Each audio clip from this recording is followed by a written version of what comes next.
Hello everyone, उन्नयन Bihar Facebook live class में आप सभी का स्वागत है। बच्चों, हम लोग क्रैश कोर्स के अंतर्गत 10th क्लास में जैव प्रक्रम की चर्चा कर रहे थे। जैव प्रक्रम चैप्टर में बहुत सारे टॉपिक्स हैं और हर टॉपिक्स इंपॉर्टेंट है। हर टॉपिक से कुछ न कुछ प्रश्न पूछे जाते हैं, चाहे वो ऑब्जेक्टिव में हो, शॉर्ट में हो या फिगर बनाने में हो। और हर टॉपिक में कुछ न कुछ एक दूसरे से रिलेटेड होता है।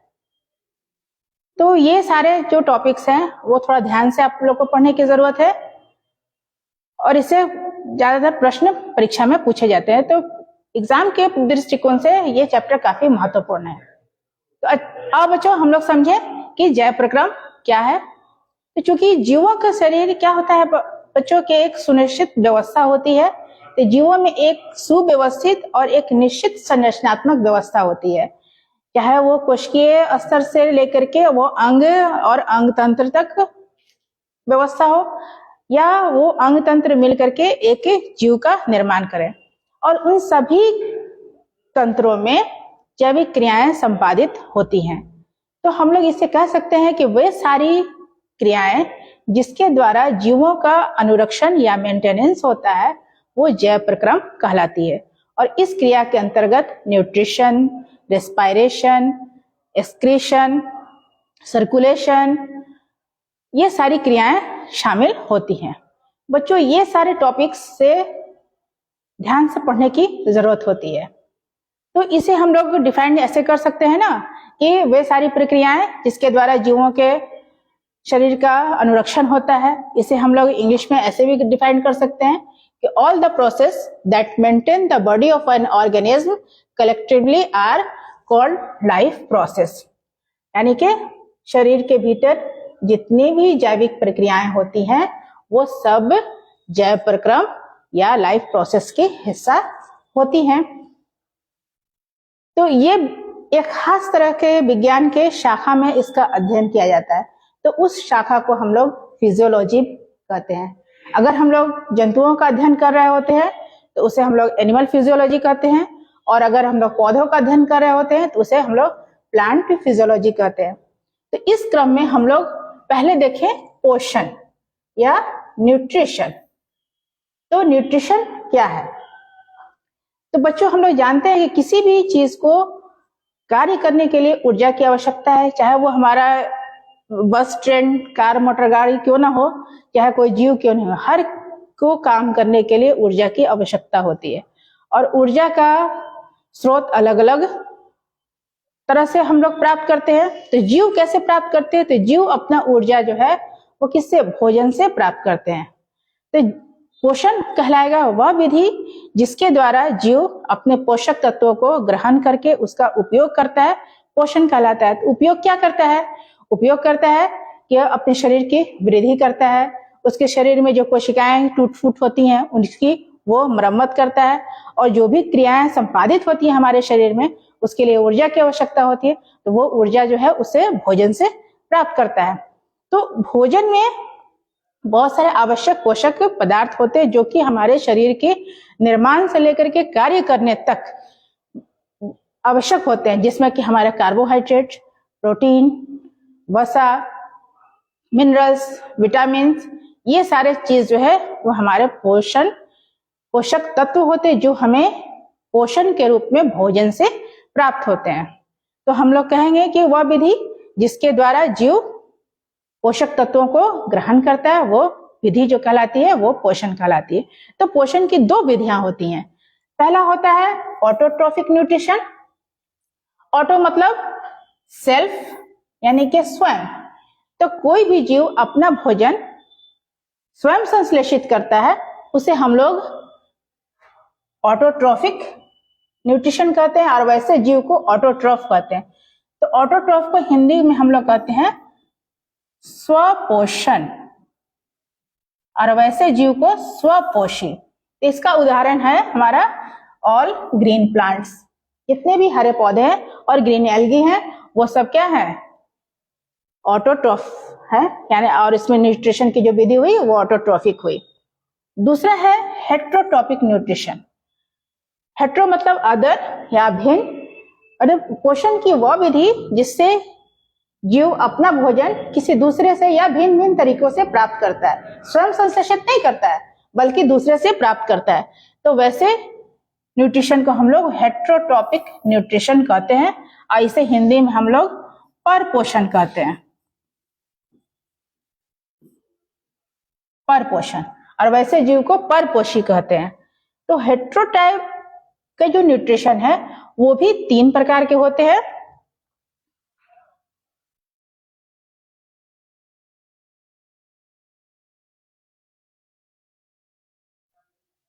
पहला है सेप्रोफाइटिक न्यूट्रिशन।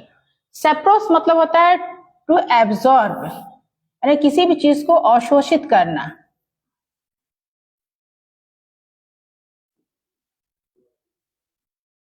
अवशोषित करना, तो कोई भी जीव जो मृत हो जाता है या कोई भी पदार्थ जब सड़ने गलने लगता है तो वो तरल रूप में परिवर्तित होता है। तो उसको तरल रूप में परिवर्तित करने के लिए कुछ सूक्ष्म जीवी उस पर कार्य करते हैं, जैसे कि बैक्टीरिया, कवक, कुछ प्रोटोजोआ। तो ये सारे उस जो चीजें हैं सॉलिड रूप में हैं उसको तरल रूप में विघटित कर देते हैं और फिर वो वातावरण में मिल जाता है। तो अगर ये सारे जीव स्वपोषी सेप्रोफाइट नहीं हो तो क्या होगा, कोई भी चीज सड़ेगा नहीं। तो इसलिए इसको डिकम्पोजर भी कहा जाता है।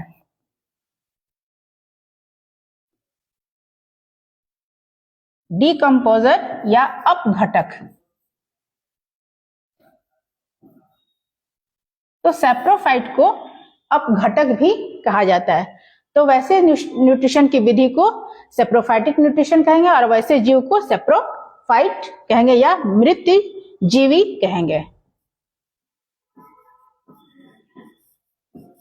मृत जीवी पोषण और जीव को मृत जीवी। नेक्स्ट है पैरासाइटिक न्यूट्रिशन। पारा मतलब बिसाइड, यानी कि बगल से या उस पर निर्भर रहने वाला। तो वैसा न्यूट्रिशन की विधि जिसमें कोई जीव अपना भोजन किसी दूसरे जीव पर आश्रित होकर के उससे प्राप्त करता है और बदले में उसे नुकसान पहुंचाता है, तो उस तरह के न्यूट्रिशन को हम लोग पैरासाइटिक न्यूट्रिशन कहेंगे। और वैसे जीव को पैरासाइट कहेंगे या परजीवी कहेंगे। यानी कि पैरासाइटिक न्यूट्रिशन को हम लोग क्या कहेंगे, परजीवी पोषण, और वैसे जीव को परजीवी। तो इसमें 2 प्रकार के हो सकते हैं, एक जो शरीर से बाहर है उसको एक्सटर्नल पैरासाइट, और जो शरीर के भीतर है उसे इंटरनल पैरासाइट, यानी कि बाह्य परजीवी और अंतः परजीवी। जैसे कि हमारे बाल में पाए जाने वाला जू, मच्छर, ये सब क्या है, एक्सटर्नल पैरासाइट है, बाह्य परजीवी है। यानी कि बाहर से वो दूसरे जीव से अपना भोजन प्राप्त कर रहा है, बदले में उसको नुकसान पहुंचा रहा है। मच्छर के काटने से तो कोई फायदा नहीं है, बल्कि बहुत सारी बीमारियां होती हैं। दूसरा है इंटरनल पैरासाइट, यानी कि जो शरीर के भीतर है, जैसे स्कैरिस, गोलकृमि, फीताकृमि और मलेरिया के परजीवी, ये हमारे शरीर के भीतर मौजूद होते हैं और वहां से वो अपना पोषण प्राप्त करते हैं और हमें नुकसान पहुंचाते हैं। तो ये हो गया इंटरनल पैरासाइट। तीसरा विधि है होलोजोइक न्यूट्रिशन, यानी कि प्राणी संपोषण। इसे हम लोग कहेंगे प्राणी संपोषण। होलोजोइक मतलब हो गया सॉलिड, यानी कंप्लीट। कोई भी जीव अपना भोजन सॉलिड रूप में, या वो ठोस हो या वो तरल रूप में हो, लेकिन वो सॉलिड अवस्था में, यानी कि उसके कंपोनेंट अलग नहीं होते हैं, तो उस तरह की जो पोषण की विधि है वो कहलाती है होलोजोइक न्यूट्रिशन। ये न्यूट्रिशन मनुष्य में और बड़े जीवों में होता है। तो इस तरह से परीक्षा में पूछा जाता है पोषण क्या है, पोषण की कौन कौन सी विधि है। नेक्स्ट आते हैं हम लोग पौधों में पोषण।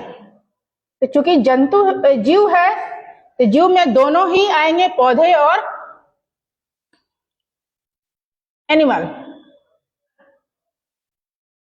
तो पौधे, अभी हमने जैसे कि बताया कि पौधे क्या है, स्वपोषी होते हैं। तो अपना भोजन जिस विधि के द्वारा वो संश्लेषित करते हैं वो विधि कहलाती है प्रकाश संश्लेषण। ठीक है, तो प्रकाश संश्लेषण के द्वारा पौधे जो हैं वो भोजन को संश्लेषित करते हैं। तो प्रकाश संश्लेषण के लिए हमें कुछ आवश्यक चीजें की जरूरत होती है, वो है क्लोरोफिल, कार्बन डाइऑक्साइड, सनलाइट और जल। ये चारों जब मिलेंगे तभी प्रकाश संश्लेषण की क्रिया कहाँ होगी? हरे पौधों में होगी। यानी कि प्रकाश संश्लेषण के आवश्यक घटक पूछे जाते हैं और प्रकाश संश्लेषण की क्रिया पूछी जाती है। तो प्रकाश संश्लेषण की क्रिया के लिए हमें क्लोरोफिल, कार्बन डाइऑक्साइड, सनलाइट और जल की जरूरत होगी। आप लोग डिटेल से पढ़े होंगे। इसी समीकरण में हम लोग इस प्रकार से व्यक्त करते हैं, 6CO2 + 12H2O, chlorophyll, sunlight, C6H12O6, ये हमारा क्या बनाता है? ग्लूकोज। और जल और कार्बन डाइऑक्साइड का निर्माण करता है। तो प्रकाश संश्लेषण वह विधि है जिसके द्वारा हरे पेड़ पौधे सूर्य की उपस्थिति में अपने पत्तियों में या पौधे के हरे भागों में क्लोरोफिल की मदद के द्वारा सोलर एनर्जी को ट्रैप करके ग्लूकोज के अणुओं का निर्माण करते हैं। ऐसे विधि को हम लोग क्या कहेंगे? प्रकाश संश्लेषण कहेंगे। इसे दूसरी तरह से हम ऐसे भी कह सकते हैं कि प्रकाश संश्लेषण वह विधि है जिसके द्वारा सोलर एनर्जी को, जो रेडिएंट एनर्जी के रूप में आ रहा है, उसका वो फिक्सेशन पत्तियों में केमिकल एनर्जी के रूप में करते हैं, जो कि ग्लूकोज के अणुओं में संश्लेषित रहता है। यानी कि जो ये C6H12O6 बन रहा है, तो इसके जो बॉन्ड होते हैं उस बॉन्ड में क्या होता है? वो ग्लूकोज के अणु के जो बॉन्ड होते हैं उस बॉन्ड में एनर्जी जो है वो संचित रहती है। तो इस प्रकार से फोटोसिंथेसिस में सूर्य की ऊर्जा, देखो बच्चों, इस सृष्टि पर ऊर्जा का एकमात्र स्रोत सन है और किसी भी जीव में ये कैपेसिटी नहीं है कि सोलर एनर्जी को ट्रैप कर सके। सिर्फ पौधे में ही ये प्रक्रिया फोटोसिंथेसिस है जिसके द्वारा वो सोलर एनर्जी को ट्रैप किया जाता है या उसको अवशोषित किया जाता है। बल्कि हमारे शरीर में ऐसा कोई अंग नहीं है। पौधे के जो हरे भाग होते हैं, यानी कि पत्तियां, उन पत्तियों के भीतर जो कोशिकाएं होती है, उस कोशिकाओं के भीतर क्लोरोप्लास्ट पाया जाता है और क्लोरोप्लास्ट का एक पिगमेंट होता है क्लोरोफिल। वही क्लोरोफिल जो होता है वो सोलर एनर्जी को ट्रैप करने का काम करता है। बाकी अन्य जीवों में क्लोरोप्लास्ट पाया ही नहीं जाता है, तो सोलर एनर्जी को कोई ट्रैप कर ही नहीं सकता है। और ऑक्सीजन रिलीज होने का मात्र एक ही उपाय है, प्रकाश संश्लेषण, यानी कि फोटोसिंथेसिस। फोटोसिंथेसिस के बाई प्रोडक्ट के रूप में ऑक्सीजन गैस निकलती है और बाकी ऐसी कोई विधि नहीं है जिसके द्वारा ऑक्सीजन गैस निकलती है, बल्कि सभी विधियों में ऑक्सीजन को कंज्यूम किया जाता है, ना कि रिलीज किया जाता है। सिर्फ पौधे ही ऐसे हैं जो कि CO2 को कंज्यूम करते हैं और O2 को रिलीज करते हैं। तो प्रकाश संश्लेषण ही एकमात्र विधि है जिससे कि ऑक्सीजन का मेंटेन हमारे वायुमंडल में होता है। इसीलिए हमें कहा जाता है कि अधिक से अधिक वृक्ष लगाएं, क्योंकि अधिक वृक्ष लगाएंगे तो प्रकाश संश्लेषण की क्रिया अधिक होगी, तो पौधे ऑक्सीजन को ज्यादा रिलीज करेंगे। वरना हम लोग अभी कोविड के समय में ऑक्सीजन की कमी को झेल चुके हैं। तो इसलिए हमारी कोशिश होनी चाहिए कि हम अधिक से अधिक पौधे को लगाएं। तो अब हम लोग देखें कि प्रकाश संश्लेषण की क्रिया कैसे होती है।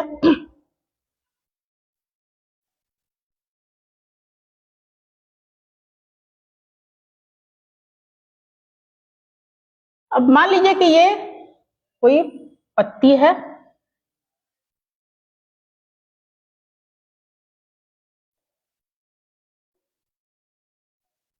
ठीक है। क्योंकि हम लोग पहले भी पढ़ चुके हैं पौधे की संरचना में जड़, स्टेम, रूट, ये सब। तो वाटर कहाँ होता है? हमारे भूमि के भीतर जो हम वाटर डालते हैं, ये वाटर हमारा पत्तियों में पहुंचता है और ये हमारा सन है। तो यहां से हमारा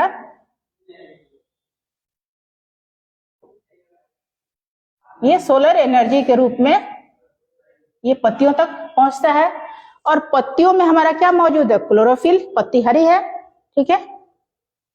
और वायुमंडल में हमारा क्या मौजूद होता है? Carbon dioxide. तो पत्तियों में जो छिद्र होते हैं जिसे हम लोग स्टोमेटा कहते हैं, उसके द्वारा ये कार्बन डाइऑक्साइड भी हमारे पत्तियों में पहुंच जाता है।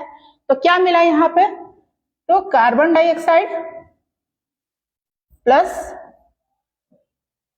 H2O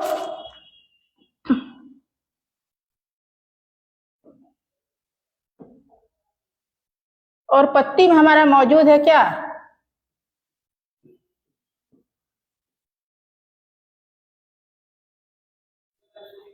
chlorophyll. और ये क्लोरोफिल क्या मिलकर के बना दिया? और सनलाइट की हमारा आ ही रहा है, तो ये बना दिया C6H12O6 और बाई प्रोडक्ट के रूप में O2, जो कि फिर वायुमंडल में निकल जाता है। इस प्रकार पत्तियों के बीच में क्या हो गया? प्रकाश संश्लेषण की क्रिया हुई। तो हम लोग जान लिए कि प्रकाश संश्लेषण की क्रिया क्या है, उसका समीकरण, क्या आवश्यक पदार्थ है। अब ये मैकेनिज्म कैसे है, यानी कि इस कार्बन डाइऑक्साइड से और ये जल से ग्लूकोज कैसे बना? तो दो विधियां हैं, पहला है लाइट रिएक्शन और दूसरा है डार्क रिएक्शन। लाइट रिएक्शन कहने का अर्थ है कि इसमें सूर्य के प्रकाश का होना आवश्यक है। ये जो जल के अणु हैं, ये सूर्य के प्रकाश में हाइड्रोजन और ऑक्सीजन में टूटते हैं। तो हाइड्रोजन और ऑक्सीजन में टूटने की क्रिया को हम लोग फोटोलाइसिस ऑफ वाटर कहते हैं, यानी कि जल का अपघटन कहते हैं। तो जैसे ही ये जल का अपघटन होता है हाइड्रोजन में और किसमें? ऑक्सीजन में, इसके लिए प्रकाश आवश्यक है, इसलिए इस क्रिया को हम लोग लाइट रिएक्शन कहते हैं, यानी कि फोटोलाइसिस ऑफ वाटर के लिए प्रकाश का होना आवश्यक है, इसलिए इस रिएक्शन को हम लोग क्या कहते हैं? लाइट रिएक्शन कहते हैं। दूसरा रिएक्शन है डार्क रिएक्शन, यानी कि वैसे रिएक्शन जिसमें लाइट का होना या ना होना। डार्क कहने का मतलब ये नहीं कि प्रकाश का अनुपस्थिति में होगा, बल्कि प्रकाश की उपस्थिति हो या ना हो, दोनों ही स्थिति में ये क्रिया होगी। यहाँ क्या होता है? जो कार्बन डाइऑक्साइड वायुमंडल से लिया गया है वो कार्बन डाइऑक्साइड का अपचयन होता है, यानी कि वो मिल करके क्या बना देता है? कार्बोहाइड्रेट यानी कि ग्लूकोज का एक अणु बना देता है, यानी कार्बन डाइऑक्साइड का अपचयन होता है, रिडक्शन होता है। और ये कार्बन डाइऑक्साइड हाइड्रोजन के साथ मिलकर के C6H12O6 का निर्माण करता है, यानी कि कार्बन डाइऑक्साइड का क्या हो गया? अपचयन हुआ, रिडक्शन हुआ। तो इस क्रिया के लिए हमें लाइट का होना या ना होना कोई मतलब नहीं रखता है। तो ये इस तरह के ये दो मैकेनिज्म हुए, ये भी परीक्षा में पूछा जाता है। तो इस प्रकार से हमारा प्रकाश संश्लेषण की क्रिया कंप्लीट होता है। अब एक और प्रश्न आता है कि प्रकाश संश्लेषण का क्या महत्व है? तो जैसे कि अभी हम पहले बता चुके हैं कि ऑक्सीजन रिलीज करने का एक ही उपाय है, जो ऑक्सीजन फोटोसिंथेसिस ही है जो ऑक्सीजन को रिलीज करता है। इसी क्रिया के द्वारा पौधे ही करते हैं, वातावरण में कार्बन डाइऑक्साइड और CO2 का बैलेंस बनाए रखता है। तो इस प्रकार से ये क्वेश्चन इससे पूछे जाते हैं। नेक्स्ट आते हैं हम लोग जंतुओं में पोषण। जंतुओं में पोषण, क्योंकि जंतु एक कोशिकीय भी होते हैं और बहुकोशिकीय भी होते हैं।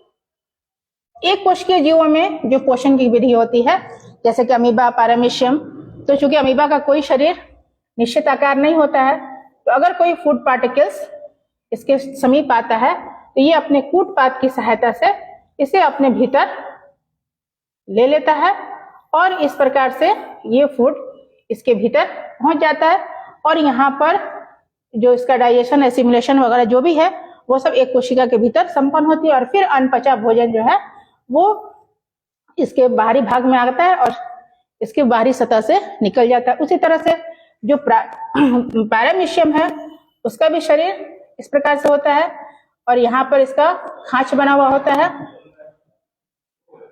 और इस खांच के द्वारा कोई भी फूड पार्टिकल जो है इन करता है और इसे मूव करते हुए डाइजेशन की प्रक्रिया इसी में संपन्न हो जाती है, फिर इसके शरीर से या वापस आकर के इसके शरीर से बाहर निकल जाता है मुख खांच के द्वारा। इस तरह से एक कोशिकीय जीवों में पोषण की विधि होती है। हमें बहुकोशिकीय जीवों में, मनुष्य में पोषण के बारे में पढ़ना है कि मनुष्य में किस प्रकार का पोषण होता है। तो चूंकि मनुष्य में सॉलिड भोजन का वो ग्रहण करता है, इसमें होलोजोइक टाइप का न्यूट्रिशन होता है, तो इसके लिए एक तंत्र विकसित है। उस तंत्र को हम लोग कहते हैं डाइजेस्टिव सिस्टम। उस तंत्र को हम लोग क्या कहते हैं? Digestive system. तो इस डाइजेस्टिव सिस्टम को हम लोग क्या करते हैं? दो भाग में बांटते हैं सहूलियत के लिए। इस पूरे सिस्टम को दो भाग में बांटते हैं, क्योंकि पूछा जाता है कि आहार नाल क्या है या पाचन ग्रंथियां क्या है। तो हम इसे सहूलियत के लिए दो भाग में बांटे हैं। पहला है एलिमेंट्री कैनाल, जिसे कि हम लोग कहते हैं आहार नाल।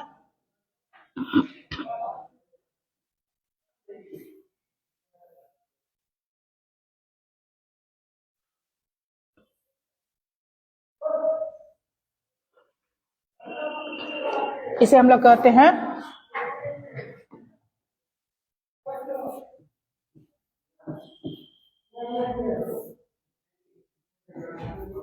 आहार नाल, और इसे हम लोग कहते हैं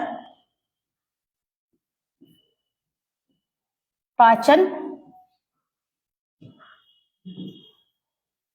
ग्रंथि। एलिमेंट्री कैनाल और डाइजेस्टिव ग्लैंड। एलिमेंट्री कैनाल के कौन कौन से भाग होते हैं, इसे हम लोग देखें।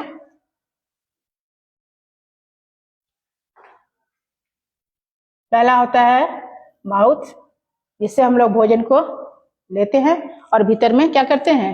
चबाने का काम करते हैं। माउथ कैविटी इसे कहते हैं। माउथ कैविटी के भीतर हमारा जीभ होता है, दांत होता है। दांत हमारे 4 प्रकार के होते हैं, जैसे कि हम लोग पहले भी पढ़ चुके हैं, इंसाइजर, केनाइन, प्रीमोलर और मोलर। और ये सब भोजन को क्या करता है? टुकड़े टुकड़े में बांट देता है। और जीहा जो है उसको क्या करता है? उलटने पुलटने का काम करता है। दूसरी नली होती है ओसोफेगस। माउथ कैविटी एक छोटी सी नली के द्वारा यहाँ पर खुलती है, और ये नली कहलाती है, यानी कि माउथ कैविटी का जो पिछला भाग होता है वो फेरिंग्स कहलाता है। और फेरिंग्स जो है एक नली के रूप में खुलती है। अभी हम डायग्राम बना करके भी आपको बताएंगे बच्चों। तो वो चूंकि डाइजेस्टिव सिस्टम का डायग्राम भी बनाने को आता है, तो वो जो नली होती है वो कहलाती है ओसोफेगस। और ओसोफेगस एक थैलेनुमा संरचना में आकर के खुलती है, जिसे हम लोग कहते हैं स्टोमक। और स्टोमक एक पतली नली जो कि 5-6 मीटर की लंबाई की होती है, वो कहलाती है स्मॉल इंटेस्टाइन।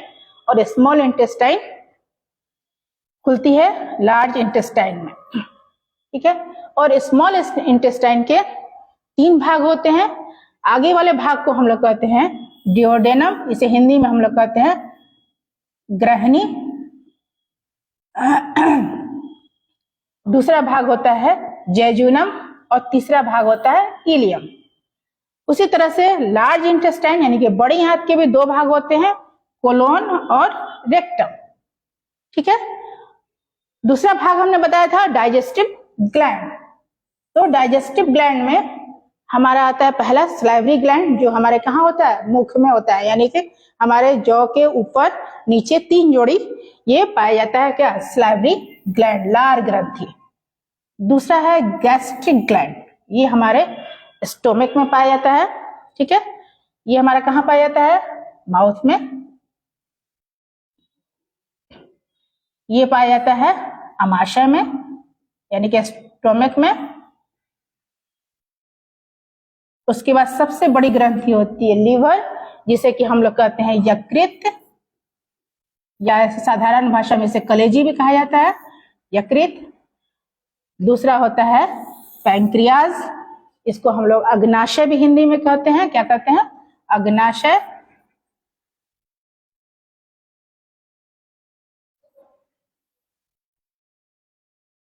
और चौथा ग्रंथि होता है लास्ट इंटेस्टिनल ग्लैंड, यानी कि आंतरीय ग्रंथि, यानी कि जो हमारे स्मॉल इंटेस्टाइन में जो ग्रंथि पाई जाती है उसे हम लोग कहते हैं इंटेस्टिनल ग्लैंड। अब देखिए ये इसका डायग्राम हम बनाएं, क्योंकि परीक्षा में डायग्राम पूछा जाता है।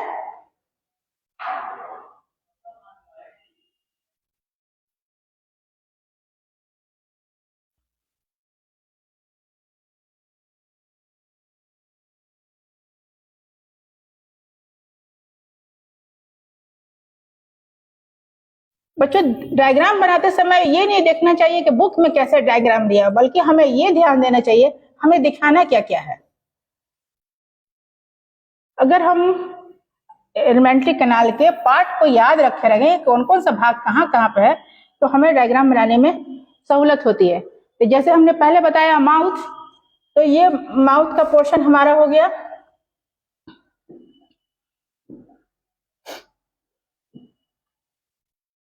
माउथ क्या खुलता है, एक यहाँ पर जो कैविटी हुई उसे हम लोग क्या कहेंगे, बकल कैविटी। अब बकल कैविटी का जो पीछे वाला भाग है वो कहलाता है फेरिंग्स, जो हम अभी बताए। और फेरिंग्स एक नली में आकर के खुलती है, ठीक है।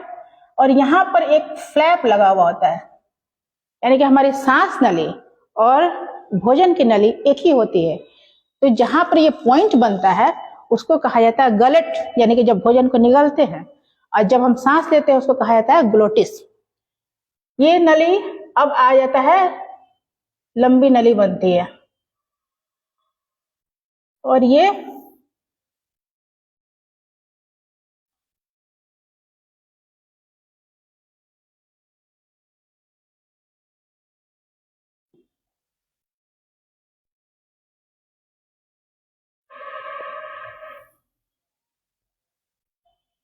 यहाँ के चौड़ा सा जो भाग बना ये कहलाया स्टोमक। और ये स्टोमक जब ऐसे मूव किया तो ये जो सी के समान संरचना बनी, ये हमारा हुआ डिओडेना, ठीक है।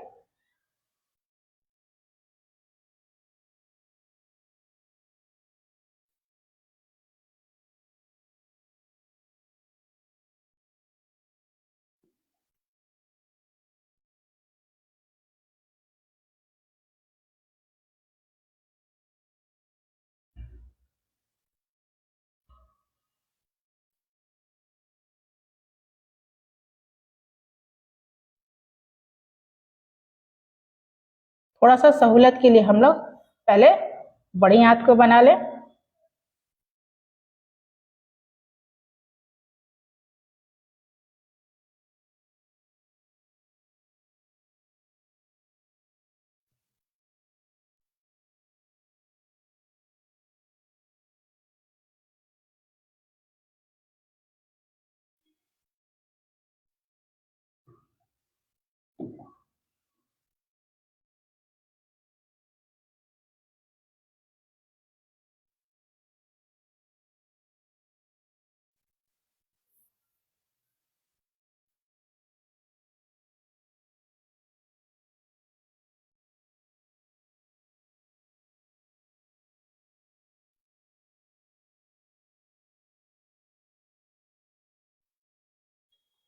इस प्रकार से हम बना लिए, हमारा एलिमेंट्री कैनाल बन गया।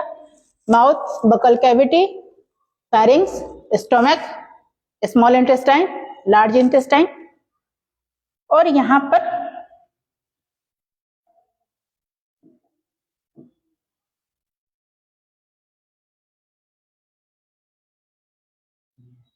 ये हमारा आ गया कोलोन और रेक्टम। अब हम लोग इसे लेवलिंग करके दिखा सकते हैं। ये स्टोमक हो गया, ये हमारा हो गया small intestine,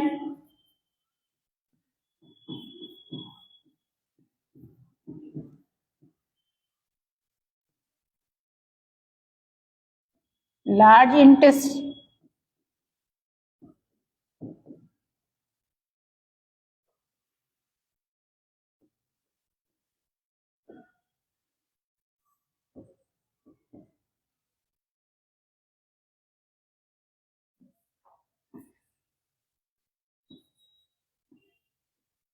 duodenum,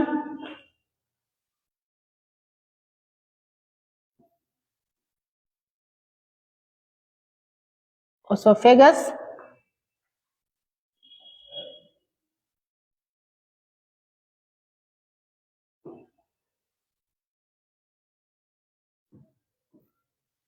mouth,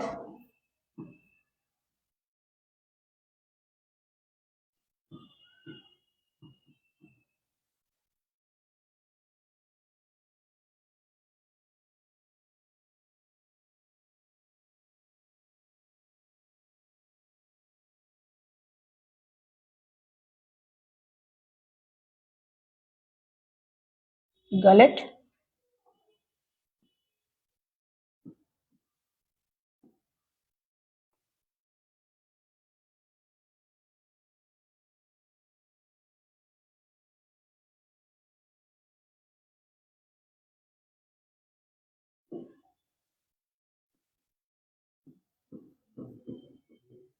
epiglottis,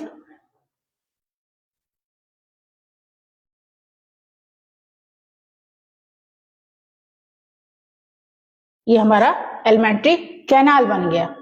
ठीक है, बनाना एकदम आसान है। अब हमें यहाँ पर क्या दिखाना है, डाइजेस्टिव ग्लैंड। ठीक है, तो सबसे बड़ा डाइजेस्टिव ग्लैंड हमारा होता है लीवर। तो हम यहाँ पे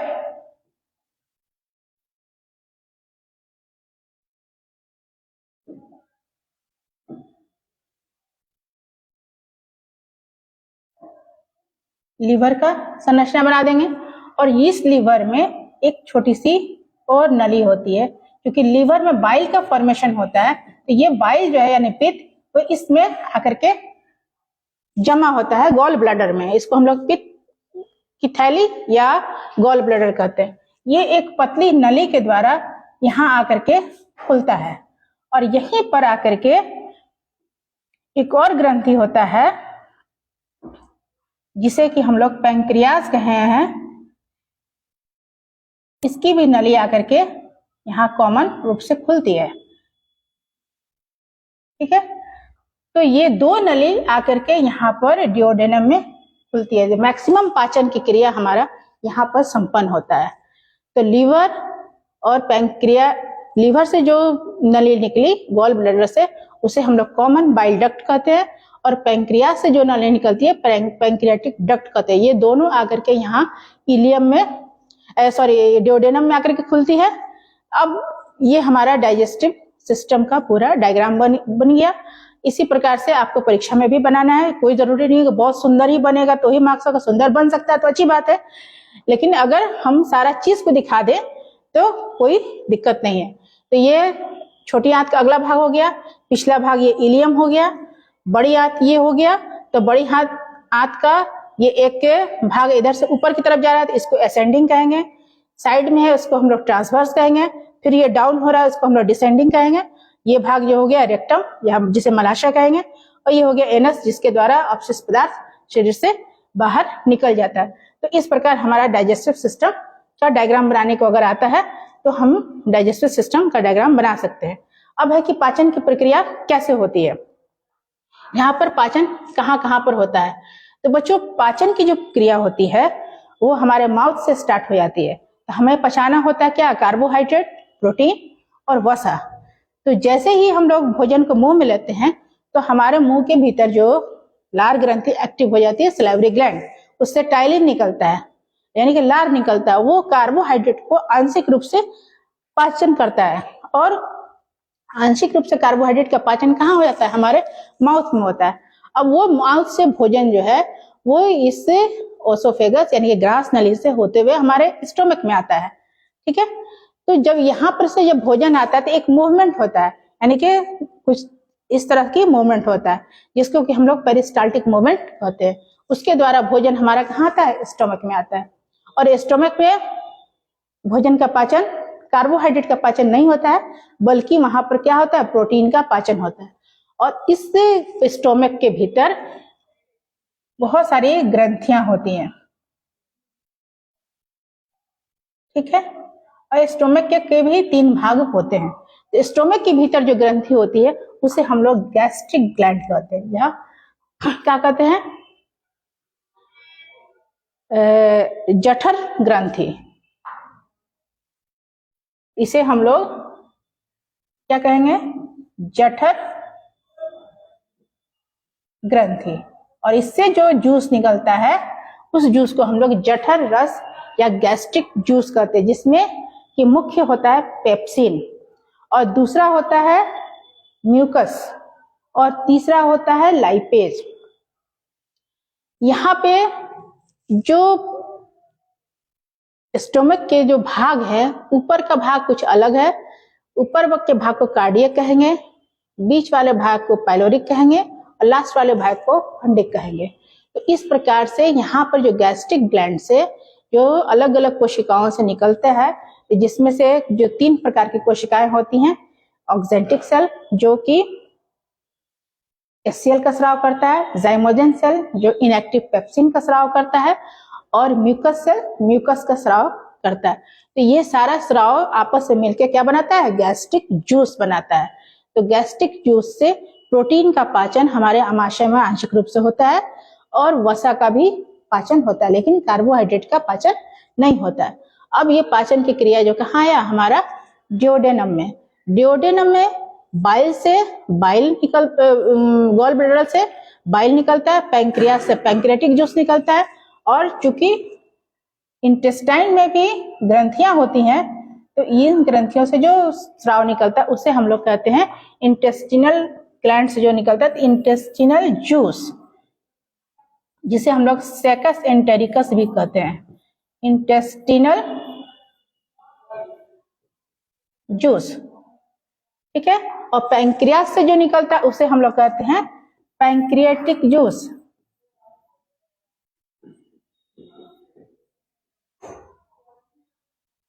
है? तो यहां पर मैक्सिमम पाचन की क्रिया संपन्न हो जाती है। अब कौन चीज कैसे पचता है हम अभी बताते हैं। और यहां से पचा हुआ भोजन इंटेस्टाइन से के इलियम भाग में आता है और यहाँ पर अवशोषण होता है। अवशोषण के पश्चात जो बचा हुआ भोजन है वो हमारा बड़ी आंत से होते हुए, रेक्टम से होते हुए एनएस के द्वारा बाहर निकल जाता है। तो अब यहाँ परीक्षा में पूछा जाता है बच्चों को पाचन की क्रिया में प्रोटीन का पाचन कहाँ होता है, तो प्रोटीन का पाचन स्टोमक में होता है और डिओडेनम में होता है। कार्बोहाइड्रेट का पाचन कहाँ होता है, माउथ में होता है और डिओडेनम में होता है। वसा का पाचन स्टोमक में होता है और डिओडेनम में होता है। इसको पचाने वाले अलग अलग एंजाइम्स होते हैं।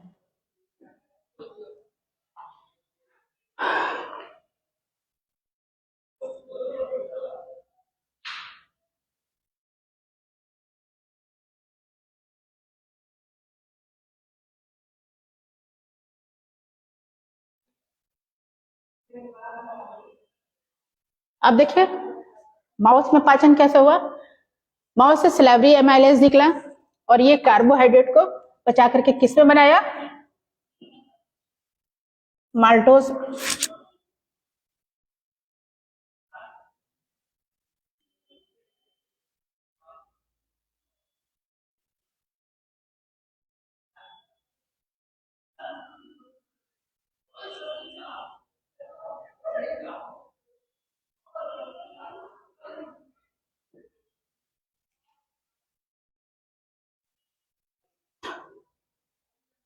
स्लाइवरी एमाइलेज कार्बोहाइड्रेट को किसमें बदल दिया, माल्टोज में। भोजन हमारा कहाँ आया, स्टोमक में। स्टोमक में जो पेप्सिन है वो प्रोटीन पर अपना प्रतिक्रिया किया और किसमें बदला, पेप्टोन में। ध्यान देने का है बच्चों, पेप्सिन जो है जो स्टोमक से निकला है वो डायरेक्ट पेप्सिन नहीं निकलता है, बल्कि पेप्सिनोजेन निकलता है और उसको HCl एक्टिव पेप्सिन में परिवर्तित कर देता है। तो ये पेप्सिन प्रोटीन को किसमें बदल दिया, पेप्टोन में। लाइपेज वसा को पचाने वाला एंजाइम है, तो वसा को आंशिक पाचन करके फैटी एसिड और ग्लिसरॉल में बदल दिया। अब भोजन कहाँ आया हमारा, इससे ये जो स्टोमक हमारा था वहां से आया हमारा डिओडेनम में, यहाँ पैंक्रियाज है और यहाँ से ये हमारा बाइल डक्ट आकर के खुलता है। तो इस पोर्शन में हमारा पाचन की क्रिया हो रहा है।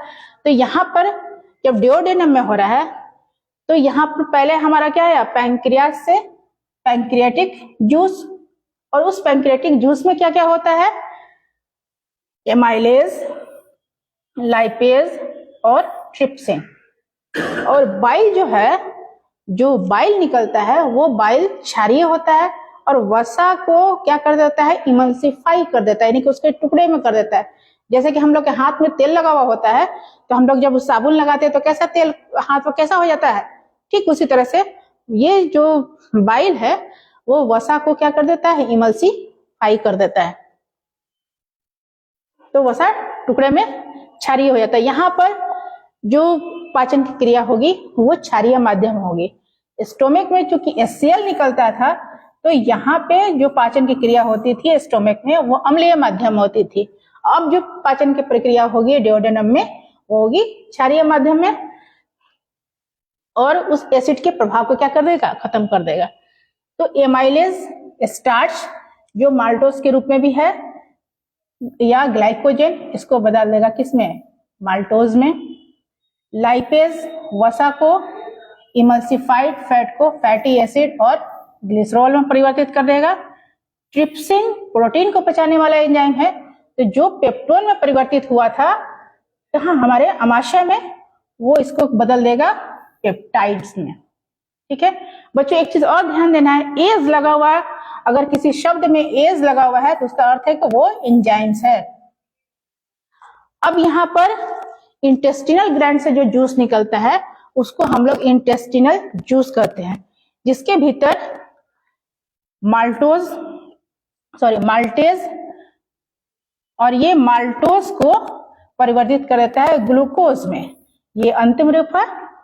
इन्वर्टेज सुक्रोज को बदल देता है ग्लूकोज और फ्रुक्टोज में। लैक्टेज यानी कि दूध में जो कार्बोहाइड्रेट होता है उसको, उस पर जो एंजाइम से जो परिवर्तन करता है वो लैक्टोज को बदल देता है ग्लूकोज और ग्लैक्टोज में।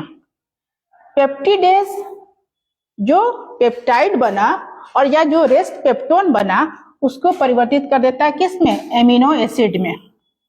ठीक है, और बचा हुआ जो लाइपेज है वो जो रेस्ट इमल्सिफाइड फैट है उस फैट को परिवर्तित कर देता है किसमें, फैटी एसिड और ग्लिसरॉल में। तो हमें एक चीज और ध्यान देना है बच्चों, एक और प्रश्न पूछा जाता है कि कार्बोहाइड्रेट का अंतिम रूप क्या है। तो कार्बोहाइड्रेट का अंतिम रूप है ग्लूकोज, प्रोटीन का अंतिम रूप है एमिनो एसिड और वसा का अंतिम रूप है फैटी एसिड। जब तक कि कोई भोज्य पदार्थ इस रूप में नहीं आता है हमारी कोशिकाएं उसको अवशोषित नहीं करती हैं, इसलिए इतना लंबा पाचन की ये प्रक्रिया होती है। अब इस प्रकार से जो पचा हुआ भोजन है वो हमारा कहलाता है चाइल। जब स्टोमक से निकल करके आता है, ओसोफेगस से निकल के जब स्टोमक में आता है तो उसे हम लोग काइम कहते हैं, और जब डिओडेनम से होते हुए जब हमारे स्मॉल इंटेस्टाइन में आता है तो उसको हम लोग चाइल कहते हैं, जो कि बिल्कुल पतला हो जाता है। और उस अवस्था में जो हमारे इंटेस्टाइन की जो इलियम की जो दीवारें होती हैं उस इलियम की दीवारों में इस प्रकार के उंगलीनुमा प्रवर्धक निकले हुए होते हैं और इसमें ब्लड कैपिलरीज का जाल बना हुआ होता है और इसके द्वारा भोजन का अवशोषण हो जाता है और प्रत्येक अवशोषित भोजन हमारे कोशिकाओं में पहुंच जाता है। इस प्रकार से पाचन की क्रिया संपन्न होती है और जो रेस्ट पदार्थ होता है वो हमारे बड़ी आंत में चला जाता है, जो आवश्यक जल और मिनरल्स होते हैं वो अवशोषित कर लिए जाते हैं और जो अपशिष्ट पदार्थ होता है वो रेक्टम में आके जमा होता है और एनस के द्वारा टाइम टू टाइम शरीर से निकाल दिया जाता है। इस प्रकार से पाचन की क्रिया हमारे शरीर में होती है। तो पाचन के हमारे कई चरण हो गए, पहला ग्रहण करना, इंजेशन, पचना, डाइजेशन, अवशोषित होना, अवशोषण और कोशिकाओं तक पहुंचना, एसिमिलेशन, और रेस्ट, बहिष्करण यानी कि इजेशन। अब नेक्स्ट आते हैं हम लोग बच्चों, डाइजेशन आपका समाप्त हो गया। अगर इसमें कुछ और परेशानी आपको होगी या कोई ऐसा कंफ्यूजन होगा तो आप कमेंट बॉक्स में पूछ सकते हैं। नेक्स्ट आते हैं हम लोग रेस्पिरेशन यानी कि श्वसन। बच्चों हमने अभी कहा कि जीवों को जीवित रहने के लिए ऊर्जा की आवश्यकता होती है। तो हमने तो भोजन कर लिया, तो अब हमें उससे ऊर्जा कैसे मिलेगी? तो उसके लिए हमारे शरीर में एक दूसरा तंत्र विकसित है जिसे हम लोग श्वसन तंत्र कहते हैं। इसके माध्यम से हमें ऊर्जा की प्राप्ति होती है। तो श्वसन की क्रिया में पौधों में भी श्वसन होता है और जंतुओं में भी श्वसन होता है। ऐसी बात नहीं कि पौधों में श्वसन नहीं होता है। तो श्वसन वह विधि है जिसके द्वारा ग्लूकोज के अणुओं का विखंडन होता है हमारी कोशिकाओं के भीतर और कार्बन डाइऑक्साइड जल का निर्माण होता है, साथ में ऊर्जा का भी निर्माण होता है। तो ग्लूकोज के अणुओं का विखंडन, एक क्वेश्चन में आता है कोशिकीय शोषण क्या है। हम आपको इसी में बता दे रहे हैं कि कोशिकीय शोषण की वह विधि है जिसमें ग्लूकोज के अणुओं का विखंडन कोशिका के भीतर भिन्न भिन्न एंजाइमों की सहायता से कई चरणों में ये क्रिया संपन्न होती है और ग्लूकोज का ऑक्सीकरण होता है। इस क्रिया को हम लोग श्वसन कहते हैं या कोशिकीय शोषण कहते हैं। तो इसे हम लोग समीकरण में इस प्रकार व्यक्त कर सकते हैं, C6H12O6 प्लस 6O2, और ये हमारा टूटा किसमें, कार्बन डाइऑक्साइड, जल और एटीपी में। ये हमारे शरीर का ऊर्जा मुद्रा है। एटीपी को हम लोग कहते हैं एडिनोसाइन ट्राइफॉस्फेट, यानी कि इसी के द्वारा हमारा क्या होता है, शरीर में ऊर्जा की जो आवश्यकता होती है वो हमारा एटीपी से प्राप्त होता है। तो ये क्रिया दो तरह से होती है, एक ऑक्सीजन की उपस्थिति में और दूसरा ऑक्सीजन की अनुपस्थिति में। तो जब ऑक्सीजन की उपस्थिति में होता है तो वो संपूर्ण ऑक्सीडेशन की क्रिया होती है, और जब ऑक्सीजन की अनुपस्थिति में होता है तो वो संपूर्ण ऑक्सीडेशन की क्रिया नहीं होती है। तो अगर ग्लूकोज के अणुओं का विखंडन होता है तो ये ग्लूकोज का अणु C6H12O6 है। ये पहले साइटोप्लाज्म में यानी कि हमारे कोशिका के द्रव में ये इसका विघटन होगा और ये बनेगा पाइरूवेट, यानी कि दो अणु पाइरूवेट के बनते हैं। अब अगर इसे ऑक्सीजन की कमी होती है या अगर ऑक्सीजन की अनुपस्थिति होती है तो ये परिवर्तित हो जाता है इथेनॉल, यानी कि इथाइल अल्कोहल, कार्बन डाइऑक्साइड, और ऊर्जा की प्राप्ति होती है जिसमें कम मात्रा में ऊर्जा बनता है, 56 किलो कैलोरी ऊर्जा बनता है। ठीक है, इथाइल अल्कोहल को हम लोग या इथेनॉल को C2H5OH से भी लिख सकते हैं। अगर इस क्रिया को फर्मेंटेशन भी कहा जाता है, तो जो शराब बनाने की विधि है वो इसी विधि के द्वारा, यानी कि ऑक्सीजन की अनुपस्थिति में ही कार्बोहाइड्रेट को ऑक्सीडेशन किया जाता है। दूसरा है ऑक्सीजन के अभाव में, अगर हमारे शरीर में, किसी जीवों के शरीर में ऑक्सीजन का अभाव होता है, उस समय ये पाइरूवेट जो है वो बदल जाता है किस में, लैक्टिक अम्ल में। ठीक है, इसे हम लोग C3H6O3 से लिखते हैं। ठीक है, तो ये हमारे मांसपेशियों में क्या होता है, जकड़न जैसा महसूस होता है। कभी कभी हम लोग बहुत तेजी से भागते हैं और उसके बाद हमारे मांसपेशियों में क्या होता है, दर्द होने लगता है। तो वो दर्द क्या होता है कि प्रॉपर मात्रा में ऊर्जा हमें नहीं मिल पाया, यानी कि ऑक्सीजन हमें नहीं मिल पाया, तो वो जो पाइरूवेट है वो परिवर्तित हो गया किस में, लैक्टिक अम्ल में, और उसी से हमारे शरीर में ऐंठन मौजूद हो जाता है। तीसरा है कि अगर ऑक्सीजन की उपस्थिति हो जाती है, अगर इसे पूरी तरह से ऑक्सीजन मिलता है तो यह क्रिया माइटोकॉन्ड्रिया के भीतर होती है। ठीक है, यानी कि कंप्लीट रेस्पिरेशन की क्रिया होती है।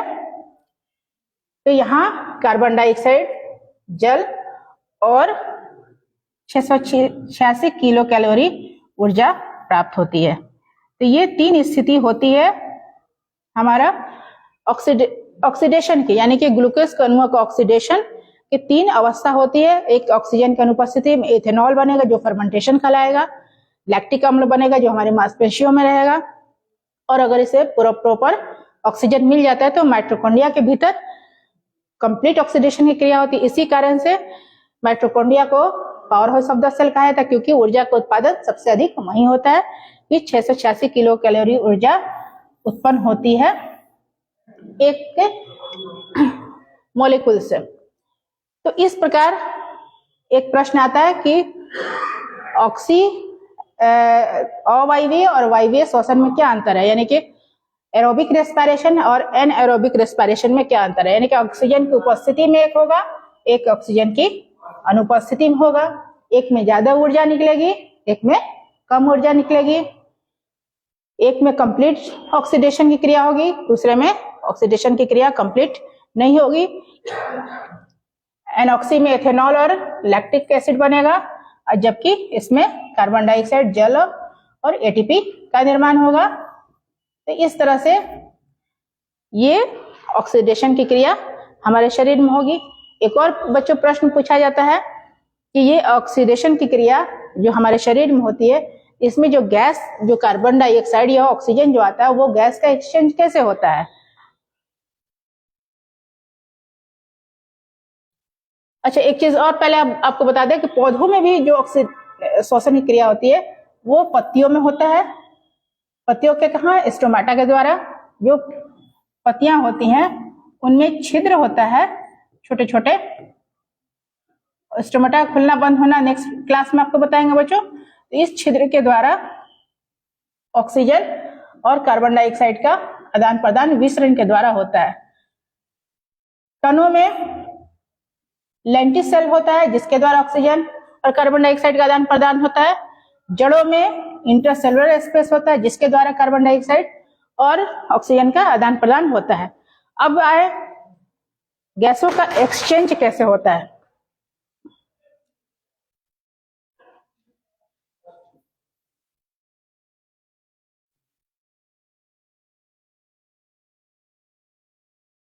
ये गैसों का विनिमय कैसे होता है, ये भी प्रश्न पूछा जाता है।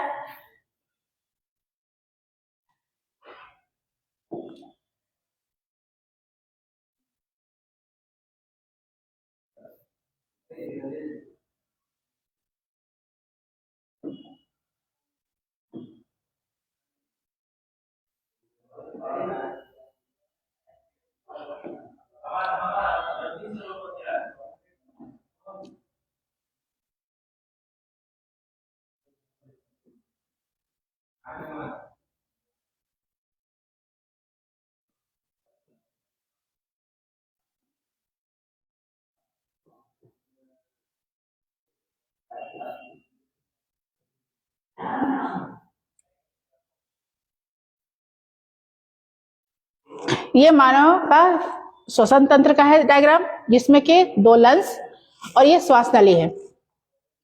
ये श्वास नली ये कहलाता है ट्रैकिया, और ये ट्रैकिया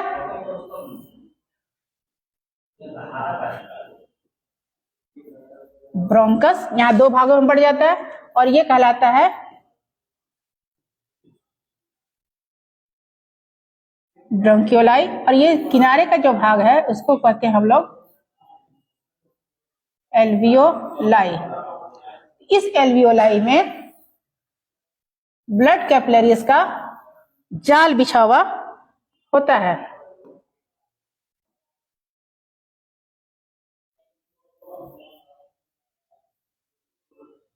इस प्रकार से तो जब हम ऑक्सीजन इन करते हैं ये हमारे सांस नली से होते हुए, ब्रोंकस से होते हुए, ब्रोंकिलाई से होते हुए हमारे एल्वियोलाई तक पहुंचता है, और इस एल्वियोलाई में ब्लड कैपिलरीज का जाल बिछा हुआ होता है। तो यहाँ पर ऑक्सीजन का आदान प्रदान विसरण के द्वारा होता है। जहां पर विसरण हम लोग की परिभाषा जानते हैं कि हायर कंसंट्रेशन से लोअर कंसंट्रेशन की तरफ। तो अगर यहाँ पर ऑक्सीजन की मात्रा ज्यादा है तो ये हमारे एल्वियोलाई में आया, और इस ब्लड कैपिलरीज के द्वारा विसरण के द्वारा हमारे एल्वियोलाई में इन किया, और इसी क्रम में जो हमारी कोशिकाओं में ऑक्सीडेशन की क्रिया हुई श्वसन के फलस्वरूप यहाँ कार्बन डाइऑक्साइड बना, तो वो कार्बन डाइऑक्साइड भी इसी एल्वियोलाई के पास आकर के छोड़ा जाता है। तो इस प्रकार से जो O2 हमारा शरीर के अंदर इन किया, और कार्बन डाइऑक्साइड CO2 और फिर ये बाहर की तरफ इन किया। तो इस तरह से विसरण के द्वारा कार्बन डाइऑक्साइड और ऑक्सीजन का आदान प्रदान होता है। एक और प्रश्न आपका आता है कि एक्सचेंज ऑफ गैसेस कैसे होता है, यानी कि गैसों का एक्सचेंज कैसे होता है। तो उसके लिए मान लीजिए ये लंग्स में हमारा ऑक्सीजन श्वसन सांस लेने की क्रिया को, एक चीज और बच्चों, श्वसन और सांस लेना दोनों अंतर है। सांस लेने की क्रिया को हम लोग ब्रीदिंग कहते हैं, जब हम इनहेल करते हैं उसको हम लोग जब हम लोग इन करते हैं, जब सांस लेते हैं उसको इंस्पायरेशन कहते हैं, जब छोड़ते हैं उसको हम लोग एक्सपायरेशन कहते हैं, और दोनों क्रिया को हम लोग ब्रीदिंग कहते हैं। तो जब इंस्पायरेशन के द्वारा ये ऑक्सीजन हमारे शरीर में इन करता है ट्रैकिया से होते हुए, एल्वियोलाई से होते हुए, तो ये हमारा कहाँ आता है, हमारे कोशिकाओं में आता है। और कोशिका में क्या मौजूद है पहले से, C6H12O6, ये आकर के यहाँ विसरण के द्वारा हमारे कोशिका में पहुंचता है। यहाँ पर ऑक्सीडेशन की क्रिया हुई और ऑक्सीडेशन की क्रिया के फलस्वरूप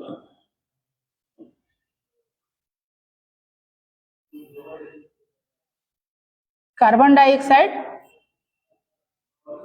जल का निर्माण हुआ और एटीपी का निर्माण हुआ। तो ये एटीपी हमारे कोशिका अपने कार्यों में खर्च किया।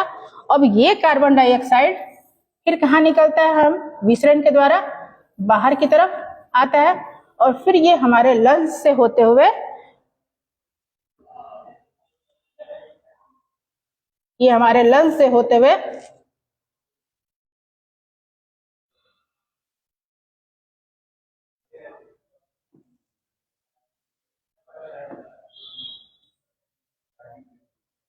CO2 बाहर की तरफ निकल गया। ऑक्सीजन फिर हम सांस के द्वारा लेते हैं, फिर आता है, फिर हमारे प्रत्येक कोशिका में गया, फिर उसके बाद से फिर वापस होकर के फिर बाहर से चला गया। तो ये हमारा मैकेनिज्म हुआ और किस तरह से ऑक्सीजन लिए, एक्सचेंज ऑफ गैसेस कैसे हमारी कोशिकाओं के भीतर हुआ। नेक्स्ट क्लास में बच्चों हम लोग दूसरे टॉपिक के साथ फिर आएंगे। तब तक के लिए धन्यवाद।